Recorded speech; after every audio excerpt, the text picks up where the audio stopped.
네, 오늘 장 마감 30분도 채 남겨두지 않고 있습니다. 코스피는 0.64%의 내림세를, 코스닥은 0.11%의 오름세를 보여주고 있고요.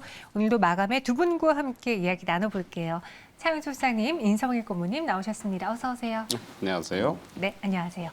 두 분은 또 오늘 어떤 종목을 마감에 살지 키워드를 준비해 오셨고요. 확인해 볼게요. 경구용 치료제 그리고 밸류 재평가인데 밸류 재평가 무언가 좀 새로운 이야기가 나왔나요? 새로운 얘기가 나왔다라기보다는 상대적인 그런 재평가를 좀 받아야 되는 게 아닌가. 워낙 잘났었던 사람인데 네. 그동안에 그 평가를 제대로 못 받았는데 갑자기 혜성처럼 등장한 친구로 인해서 다시 한번 재평가를 받는 그런 종목이 됐다라고 말씀드릴 수 있겠습니다. 저는 개인적으로 밸류 재평가라는 키워드를 보고 어떤 종목이 딱 떠오르진 않는데 네. 한번 잠시 후에 들어보겠고요. 네. 경구용 치료제는요? 예, 뭐 지금 시장에서 가장 핫하게 나오는 게 이제 백신 관련. 맞아요. 근데 거기서 이제 치료제 쪽을 이제 계속 봤는데 오늘 갑자기 눈에 들어온 종목이 하나 있었어요. 그래서 오늘 그 종목 말씀드리려 합니다. 갑자기 눈에 들어온 종목이 있다. 알겠습니다. 어떤 종목일지 두 분의 키워드 종목으로 한번 바꿔볼게요.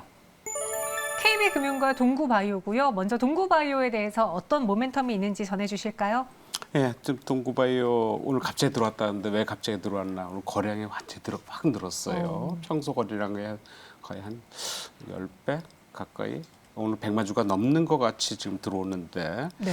갑자기 이 종목이 왜 올랐나 보면은 지금 이 관련 치료제 중에서 가장 핫한 게 지금 대원제약입니다. 대원제약이 오늘 낮에까지는 계속 플러스 강하게 붙이다가 조금 이제 차익 매물 나면서 이제 마이너스 떨어졌는데 이게 요즘 그 페노피브레이드라는 어떤 그 약물이 있는데 이 약물을 가지고 치료하니까 효과가 있더라. 그래서 가장 빠르게 오르는 게 대원제약이고요. 거기에 오늘 갑자기 거래량이 든 게 이 회사 동구바이오고요.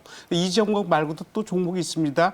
최근에 찾아본 뭐 대한뉴팝이라든지 한국파마도 같은 비슷한 계열의 치료제 약물을 쓰는 건데 최근에 그쪽 SK 바이오사이언스 쪽에 이제 이제 백신 얘기가 나오면서 다시 그 이제 감염 하루 확진자가 2,000명이 넘어선다는 얘기 나오고 그러면서 백신 치료제 이쪽에서 다시 이제 핫하게 움직이는 것 같은데 그런 쪽에서 한번 관심 가져볼 필요 있겠다 생각이 드는데 이 회사는 원래 고지혈증 치료제입니다. 근데 고지혈증 치료제 이미 지금 경고를 먹는 약으로 나왔는데 이게 영국에서 유럽 그 연구진들이 그 세포 검사를 했는데, 그러니까 실제 임상 검사가 아니라 세포 실험을 했는데, 그 감염된 사람의 70%가 떨어졌다라는 어떤 결과가 나왔어요. 그러니까 실제로 임상까지는 들어가진 않았지만은 임상을 해도 지금 이미 시판돼서 먹고 있는 거니까 그거에 대한 부작용도 전혀 없을 뿐더러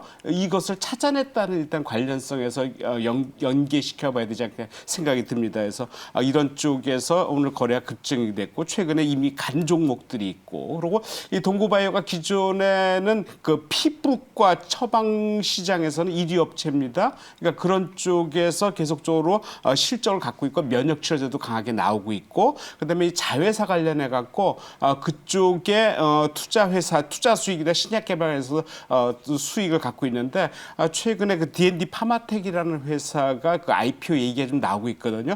그런 쪽에 모멘텀도 가능할 수 있다라는 쪽에서 한번 관심 있게 볼 필요 있겠다 생각이 됩니다. 현재가 매수의 목표가는 전 고점 12,000원까지인데 이때까지는 아무래도 매물대가 있습니다. 왜냐하면 바닥에서 최근에 쭉 흐르다가 바닥에서 올라가는 거기 때문에 매물대가 분명히 있습니다. 그래서 그 매물대의 어떤 거래량으로 손바뀜에서 소화를 해내냐가 중요한 거고 그 이후 올라가면은 그 이후 목표까지 새로 잡는다면 15,000원까지도 가능하지 않나 생각이 들고요.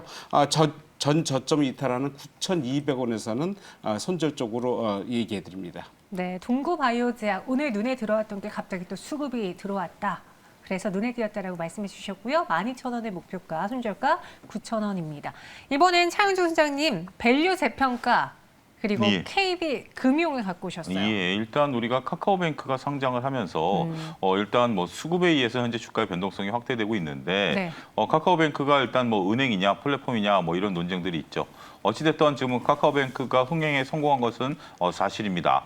그런 상황에서 일단은 카카오뱅크가 이 정도 밸류를 받는데 기존 은행들이 카카오뱅크가 하고 있는 영역들을 안 하고 있는 것들은 하나도 없거든요. 모든 온라인이라든지 대출이라든지 오히려 이런 것들은 은행들이 더 강하다라는 거죠. 물론 카카오에 대한 성장성, 우리가 카카오페이를 쓰고 뱅크를 쓰고 있는데 무슨 소리냐 하시는 분들도 계시겠습니다만 여러분들이 쓰고 있는 행동 자체는 카카오뱅크에서는 비용입니다. 결국 은행이라는 것은 대출을 통해서 이익을 창출해낸다라는 거, 플랫폼 효과, 글쎄요. 얼마만큼 이익을 낼지는 그건 중기적인 문제죠. 그렇게 된다면 지금 현재 PER 10배 이하인 은행들이 재평가를 받아야 된다라고 저는 보여집니다. 그러한 모습 때문에 오늘같이 조용한 장에서 KB금융이 2%대 강한 흐름들 바닥권에서 들어준다라고 말씀드릴 수가 있겠고 PER이 7배가 안 되죠. 이 정도라면 상당히 극도로 저평가돼 있고 하반기에 더군다나 배당 성향이 늘어날 가능성이 있다라고 보는 거죠. 일단 카카오뱅크에 대한 얘기는 뭐 여러 가지 할 얘기가 많습니다만 그거보다는 KB은행에 집중하게 된다면 은행이 포트폴리오가 좋습니다. KB은행 같은 경우 비은행 수익이 50%대에 육박하고 있기 때문에 은행 수익뿐만이 아니라 비은행 수익도 만만치 않은 최상의 포트폴리오를 갖고 있는 금융그룹 중에 하나다. 그렇게 본다면 대장주로서의 KB금융의 재평가가 이루어지지 않겠는가 말씀드릴 수가 있겠고요.